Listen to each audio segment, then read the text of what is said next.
Le vrai faux, bonjour Géraldine Dosner. Bonjour Patrick, bonjour à tous. Et les rêves de victoire de Nicolas Dupont-Aignan? Le président de Debout la France se voit un destin. Il refuse de rallier le Rassemblement national de Marine Le Pen. Il est trop tôt, pense-t-il, alors que lui-même peaufine son programme en vue des élections européennes. Il rêve de rassembler sous sa propre bannière les eurosceptiques raisonnables.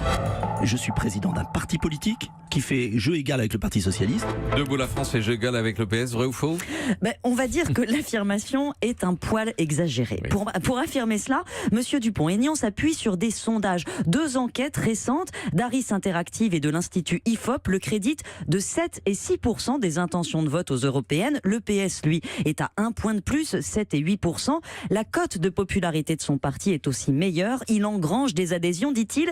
20 000 adhérents auraient rejoint Debout la France quand seulement 37 000 socialistes ont voté au dernier congrès du parti en avril. Bref, pour lui, les cartes sont rebattues. Il est d'ailleurs arrivé devant Benoît Hamon à la présidentielle dans 30 départements. Sauf que tout cela ne fait pas le poids. Si 600 000 voix le séparaient du candidat socialiste dans les urnes en mai dernier, ça ne dit rien du rapport de force sur le terrain. Aux législatives, Debout la France a présenté des candidats presque partout. J'ai recensé 388 circonscriptions.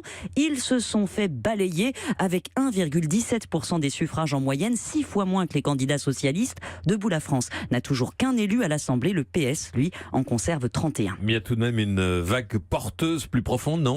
C'est vrai que Debout la France profite de ce grand mouvement de rejet des partis politiques dans l'opinion, mais sans ramification pour s'ancrer. Le PS, lui, conserve son réseau. Il préside 26 conseils départementaux. Ses élus essaiment sur tout le territoire. On compte 925 conseillers généraux socialistes contre 5 seulement à Debout la France, sans compter les maires, les régions, les élus municipaux.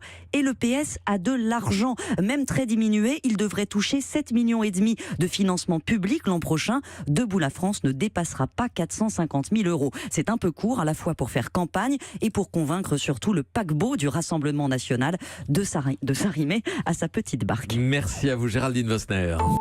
Europe 1.